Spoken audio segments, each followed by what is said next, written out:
nasir. Di bawah komando ulama, siap berjuang bersama.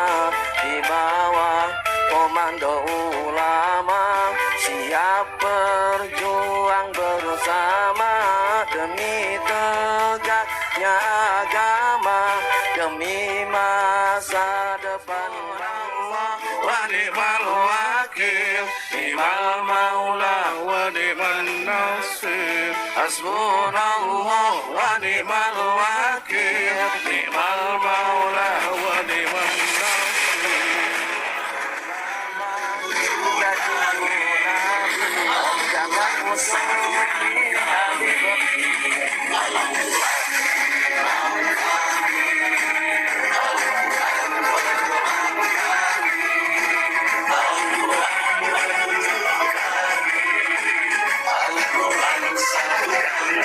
Jadi sekali lagi yang kita ingin ingatkan di sini, revolusi akhlak jangan digambarkan sebagai revolusi berdarah-darah, revolusi makar, revolusi pemberontakan, revolusi buhot, revolusi menjatuhkan pemerintahan yang sah.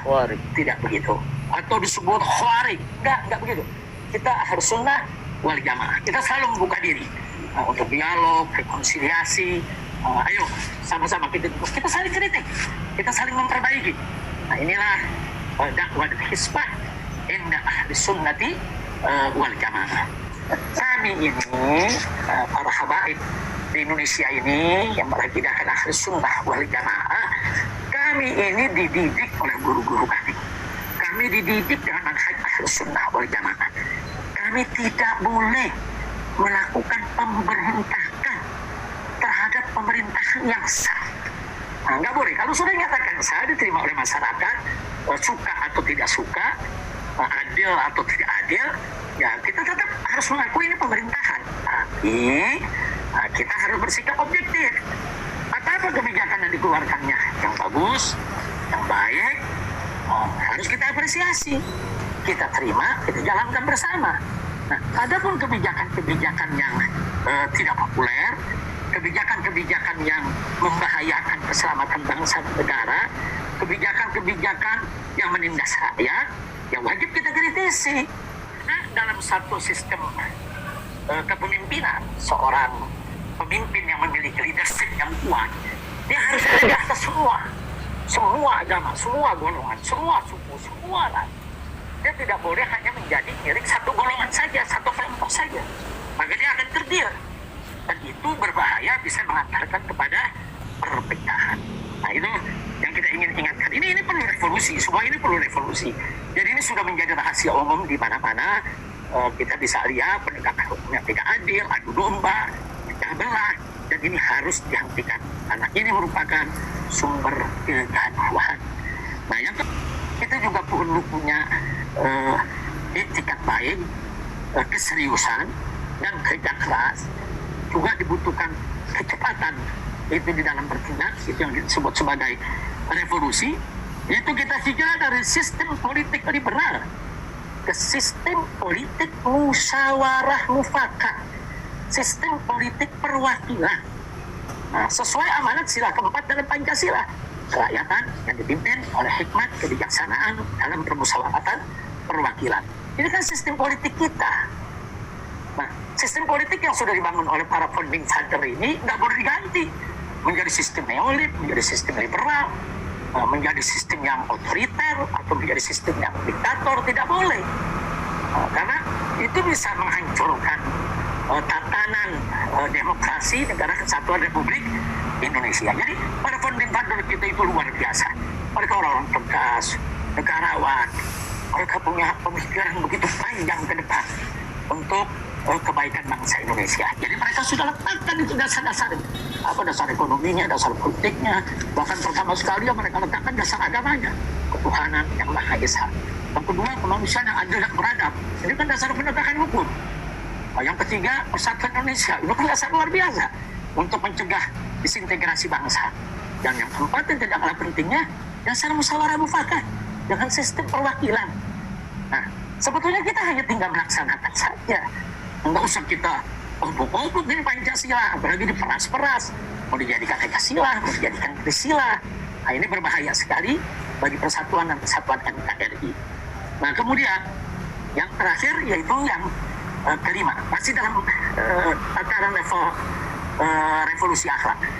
Jadi revolusi akhlak di level sistem juga harus punya keberanian yang penuh tanggung jawab dan semangat, serius, fokus bagaimana kita melakukan hijrah dari sistem ekonomi riba ke sistem ekonomi non-riba, dari pembangunan yang mengandalkan utang kepada pembangunan yang berbasis ekonomi kerakyatan, dari ekonomi oligarki kapitalistik ke ekonomi berkeadilan sosial, dari struktur ekonomi yang dikuasai segelintir orang kepada pemerataan sumber daya ekonomi. Dari ekonomi tidak berkeadilan kepada ekonomi berkeadilan sosial. Nah, ini sesuai dengan amanat sila kelima dari Pancasila. Keadilan sosial bagi seluruh rakyat Indonesia. Jadi level sistem yang saya sampaikan barusan satu persatu, level sistem ini kita bagi 5 tadi, semuanya itu sudah diamanatkan, sudah digariskan dengan secara tegas, jelas, lugas oleh para founding father bangsa Indonesia. Jadi subhanallah, subhanallah, sekali lagi kita harus mendoakan para founding father kita, jasa mereka terhadap bangsa ini. Nah, kita sebetulnya hanya tinggal melaksanakan, menjaga, melestarikan. Nah, bagaimana semua ini bisa dijaga menjadi modal revolusi akhlak kita. Nah, karena itu di sini akhirnya sebagai penutup, yang ingin saya sampaikan di sini adalah yang paling penting. Sekali lagi ini sangat mendasar sekali. Jadi tidak ada gunanya kita bicara secara teoritis yaitu tentang revolusi akhlak yang sudah saya paparkan tadi, kalau poin akhir ini tidak kita jaga, yaitu bahwa revolusi akhlak ini mesti melibatkan semua komponen dan elemen masyarakat untuk menuju negeri yang bahagatun thayyibatun walaupun ghafur. Jadi niatnya mesti ikhlas, bukan cari kekuasaan, bukan cari jabatan, bukan cari harta benda, bukan. Niatnya mesti ikhlas, yaitu mencari ridho Allah Subhanahu wa Ta'ala. Jadi semua komponen masyarakat, siapapun dia, bagian dari bangsa Indonesia ini harus dilibatkan. Nah, makanya untuk menuju ke arah ini kita harus buka pintu dialog. Kita harus selalu membuka diri untuk bicara dengan pihak mana saja. Kita harus siap mengkritik dan kita juga harus siap dikritik. Nah, jadi jangan merasa diri paling suci sendiri, paling benar sendiri, tidak.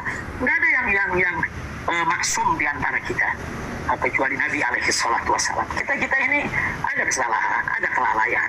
Kita saling koreksi, kita saling informasi dan kita saling koreksi.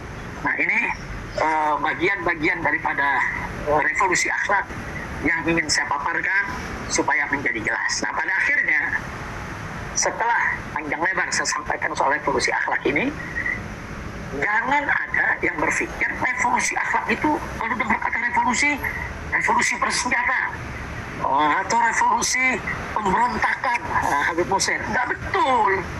Kami ini para habaib di Indonesia ini yang berakidahkan Ahlus Sunnah wal Jamaah, kami ini dididik oleh guru-guru kami. Kami dididik dengan manhaj Ahlus Sunnah wal Jamaah. Kami tidak boleh melakukan pemberontakan terhadap pemerintahan yang sah. Nah, nggak boleh. Kalau sudah nyatakan sah, diterima oleh masyarakat, suka atau tidak suka, adil atau tidak adil, ya kita tetap harus mengakui ini pemerintahan. Tapi kita harus bersikap objektif. Apa kebijakan yang dikeluarkannya yang bagus, yang baik, harus kita apresiasi, kita terima, kita jalankan bersama. Nah, adapun kebijakan-kebijakan yang tidak populer, kebijakan-kebijakan yang membahayakan keselamatan bangsa dan negara, kebijakan-kebijakan yang menindas rakyat, ya wajib kita kritisi. Nah, mengkritik pemerintahan yang sah itu bukan makar. Mengkritik pemerintahan yang sah, itu bukan pemberontakan. Nah, ini yang perlu saya jelaskan. Jadi nggak betul. Jadi nggak ada itu niatan. Kita ini Ahlus Sunnah wal Jamaah. Kita di negeri Indonesia ini saat ini ini merupakan darul dakwah, negeri dakwah. Di mana kita wajib berdakwah, mengajak orang sebanyak-banyaknya untuk berbuat baik, termasuk para penguasa, termasuk para pemerintah. Ayo kita berbuat baik, ayo kita berbuat baik. Nah, kalau ada kemungkaran yang dilakukan oleh penguasa, ya kita hisbah, amar ma'ruf, nahi munkar. Dari mulai cara yang minimal sampai cara yang maksimal. Tapi tetap tidak boleh kita melakukan pemberontakan. Kecuali dalam konteks kalau para habaib, para ulama, para kiai, umat Islam dibantai, terjadi genocide, terjadi pembunuhan. Nah, itu dalam konteks bela diri. Dalam hukum agama maupun hukum internasional itu dibenarkan. Nah, semoga itu tidak terjadi di negara kesatuan Republik Indonesia. Karena kalau ditunda-tunda ini membahayakan kesatuan negara Republik Indonesia. Nah, mana-mana yang harus segera diperbaiki, segera diperbaiki. Nah, itu namanya revolusi. Apalagi tidak ada tambah kata akhlak. Revolusi akhlak. Ya berarti revolusinya itu harus berakhlak. Nah, karena itu saya minta kepada semua pihak, ayo stop sudah kegaduhan ini. Sampai kapan kita terus bergaduh? Nah, kemudian yang tidak kalah pentingnya, kalau kita menyatakan jihad, nah, ada lagi nih, orang-orang kata jihad ini selalu diidentikan dengan ISIS, dengan teroris, dengan pemenggalan kepala, dengan ya perbuatan yang mengerikan.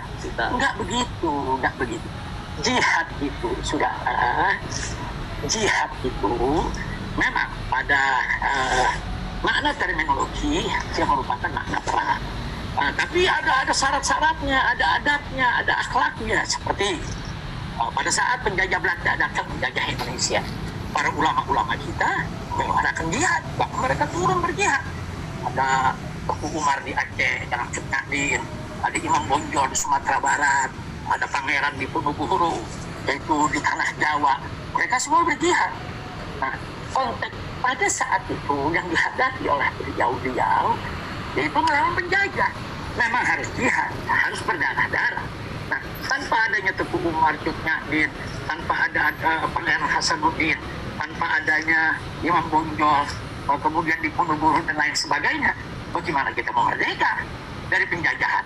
Nah, itu konteks jihad. Begitu juga pada saat kita awal kemerdekaan. Kemudian Belanda membonceng Inggris, ingin menjajah kembali Indonesia. Apa yang dilakukan para ulama? Almarhum Rahmatullah Datul Syekh Kiai Haji Hasyim Asy'ari mengajak para ulama, pondok-pondok pesantren semua dengan resolusi jihadnya, kemudian didukung oleh Muhammadiyah dalam kongresnya di Yogyakarta. Akhirnya terjadi gerakan jihad yang luar biasa, mengusir para penjajah untuk mempertahankan kemerdekaan Republik Indonesia. Dalam konteks itu jihad wajib. Nah, jadi jangan juga kita mendengar kata jihad kemudian dikaitkan dengan hal-hal yang merusak. Nggak betul. Nah, di Indonesia saat ini kita ini bukan darul jihad, tapi darul dakwah, darul hisbah. Ini negeri dakwah dan negeri amar ma'ruf nahi munkar. Dan tidak ada genosid. Apa pemerintah kita melakukan genosida terhadap rakyat Indonesia? Kan enggak. Nah, jadi selama tidak ada pembantaian terhadap umat Islam, tidak ada pembunuhan terhadap para ulama kiai, ya kita tidak bicara soal kita perang angkat senjata. Jadi semua itu fitnah.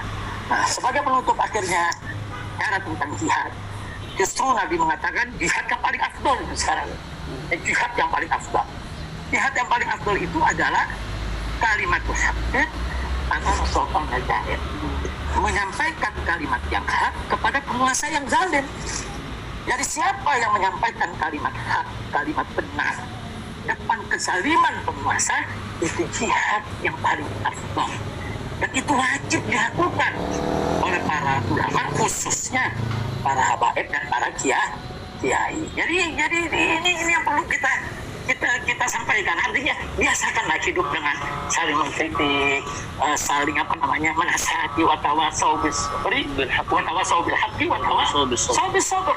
Kita saling menasihati dengan hak, saling menasihati dengan sabar. Nah, karena itu saya minta kepada semua pihak tanpa terkecuali yang mulai hari ini, mulai saat ini, stop segala kegaduhan, buka pintu dialog, ayo kita diskusi, ayo kita berargumentasi dengan sehat. Jadi tidak ada lagi tuh rekayasa untuk meruntuhkan tatanan kehidupan demokrasi Indonesia, tatanan penegakan hukum di Indonesia, tatanan kehidupan berbangsa dan bernegara. Jadi stop kegaduhan ini, stop ketidakadilan, stop kezaliman. Nah, ini yang saya mau sampaikan kepada semua ikhwan, dan terima kasih kepada para panitia, para habaib, para kiai, para ulama, para tokoh yang hadir di studio 1 maupun 2. Dan saya mohon maaf kalau saya tidak sebutkan satu persatu namanya, karena jumlahnya cukup banyak ini, ada 100 ulama dan tokoh. Tapi saya bahagia, saya ingin sampaikan, saya bahagia betul, yaitu bisa menemani Anda semua pada saat ini, dan saya akan mendengarkan juga apa yang akan Anda sampaikan. Ini satu kebahagiaan dan kehormatan tersendiri bagi saya. Nah, sebelum saya akhiri, saya juga ingin minta maaf, yaitu kepada seluruh tokoh, ulama. Kalau sampai hari ini saya belum bisa bersilaturahim untuk keliling, menemui, menjumpai para tokoh, karena memang saya masih dalam observasi untuk menjaga daripada kesehatan saya dan keluarga atas saran tim medis. Jadi menurut tim medis, pada saat kita menghadapi penumpukan manusia, baik di bandara, di Petamburan, di Tuban, di Megamendung, kita sudah berkali-kali menyampaikan jaga protokol kesehatan. Tapi gimana ya, antusias umat ini, subhanallah, sampai ribuan laskar nggak mampu mencegah. Padahal ribuan laskar sudah disiapkan. Artinya mereka yang bersalaman, mereka yang berusaha untuk peluk dan lain sebagainya. Nah, akhirnya tim medis menyarankan ini bukan persoalan COVID atau tidak COVID, baik COVID ataupun tidak COVID, dalam suasana yang sudah crowded seperti itu, ya seharusnya memang mengkarantina diri atau mengisolasi diri, walaupun tidak COVID sekalipun, tetap untuk pemulihan, untuk menjaga. Nah, kemudian atas saran mereka juga nanti secara berkala ya diperiksa dengan rapid test, diperiksa dengan swab antigen, diperiksa juga dengan swab PCR dan lain sebagainya. Nah, jadi saya serahkan kepada tim medis. Jadi silakan diperiksa sebaik-baiknya dan seterusnya. Maka itu saya minta maaf kepada para alim ulama, para kiai yang datang ke rumah saya. Kita di sini juga memperlakukan protokol kesehatan yang sangat ketat. Jadi di pintu gerbang itu kita sediakan ada rapid test, ada swab antigen. Jadi kalau ada tamu-tamu siapapun dia tanpa terkecuali, kita periksa dengan rapid test atau kita periksa dengan swab antigen yang hasilnya kan lebih cepatnya. Nah, kalau memang mereka negatif, ya kita persilakan masuk. Dengan tetap menjaga jarak, jaga protokol kesehatan, kita bisa ngobrol, tapi dalam jumlah yang sangat dibatasi. Nah, kalau memang dalam pemeriksaan tadi ada yang positif, ya langsung kita arahkan ke medis, baik ke Hilal Merah Indonesia FPI, Hilmi, atau ke Mercy, atau juga ke rujukan pemerintah. Kalau mungkin konsentrasi COVID-nya agak tinggi, jadi langsung kita arahkan. Nah, artinya ini tetap akan kita jaga. Nah, makanya saya minta maaf kepada semua masyarakat kalau dalam kerumunan di bandara, di Petamburan, di tempat di Megamendung terjadi suatu penumpukannya yang memang di luar kendali karena antusiasnya. Nah, maka itu saya langsung dengan kawan-kawan di DPP FPI semenjak kejadian itu kita stop. Tidak ada lagi kerumunan, bahkan seluruh rencana jadwal ke luar kota, ke daerah harus hormati protokol kesehatan itu buat semua. Itu termasuk akhlak juga yang mesti kita jaga. Nah, jadi saya serukan kepada seluruh bangsa Indonesia agar kita mendapat keberkahan dari Allah, wabah ini segera selesai. Ayo sama-sama kita ikut protokol kesehatan, jaga jarak, sering-sering cuci tangan, apalagi kalau bisa berwudu nih bagi umat Islam, ada wamul wudu, kemudian pakai masker, pakai face shield, kemudian hindarkan segala bentuk kerumunan. Saya ajak, ayo mari sama-sama dengan semangat revolusi akhlak, bagaimana kita menanggulangi pandemi ini agar bisa itu segera diangkat oleh Allah Subhanahu wa Ta'ala. Tapi tentunya yang paling penting, bagaimana wabah ini diangkat ya tingkatkan iman takwa kita kepada Allah. Banyak istighfar. Nah, bisa jadi wabah yang terjadi ini kan peringatan dari Allah. Nah, karena itu kita taubat, kita kembali ke jalan Allah, tubu ilallahi taubatan nasuha. Nah, jadi ini yang mau saya sampaikan. Jadi terima kasih Habib Muhsin bin Zaid Al-Attas. Itu di samping saya, beliau adalah Imam FPI DKI Jakarta yang luar biasa, punya semangat yaitu untuk revolusi akhlak yang begitu tinggi. Menantu saya Habib Muhammad Hanif Al-Attas yang telah setia dari awal saya pulang sampai sekarang, selalu menemani, dan beliau selalu mengingatkan saya soal protokol kesehatan ini. Kadang-kadang kita nih orang tua suka lupa lala, ada anak muda yang ingetin. Terima kasih banyak semua, terima kasih banyak. Nah, jadi itu yang saya mau sampaikan. Sekali lagi saya minta maaf kalau dalam kerumunan tadi buat keresahan atau membuat pihak-pihak yang tidak nyaman atau apa namanya kita melakukan pelanggaran. Itu di luar keinginan, tanpa kesengajaan, dan itu memang antusias umat, rindu, cinta. Dan makanya pada saat Pak Anies Baswedan ya melalui apa namanya melalui dinasnya, itu menyampaikan adanya pelanggaran dan harus bayar denda, ya kita terima. Ya kita kan memang salah, ya salah harus bayar denda. Ya nggak usah berdebat, kita bayar denda. Nah, itu sudah kita sampaikan. Dan untuk Pak Anies Baswedan, kita doakan agar beliau cepat sehat walafiat. Amin ya Allah. Juga Bapak Wakil Gubernurnya, agar beliau segera bisa tugas kembali seperti biasa. Amin ya Allah. Biar Jakarta ini menjadi Jakarta yang thayyibah. Itu juga seluruh gubernur di Indonesia. Selamat bekerja. Ayo sama-sama kita jaga protokol kesehatan. Hindarkan kerumunan. Kerumunan apa saja? Kerumunan pilkada, kerumunan maulid, kerumunan haul, kerumunan apa lagi? Mereka. Kerumunan apa saja kita hindarkan, kita jaga, kita dukung upaya ulama dan upaya umaro bagaimana secepatnya kita keluar dari pandemi ini. Amin ya Allah Itu ya. saja. Terima kasih banyak. Jazakumullahu khairan jazaa. Saya ucapkan terima kasih atas segala perhatian. Saya mohon maaf atas segala kesalahan, kekhilafan dan kekurangannya. Adani Allah wa iyyakum ila siratal mustaqim. Wassalamualaikum warahmatullahi wabarakatuh. Waalaikumsalam warahmatullahi wabarakatuh. Saya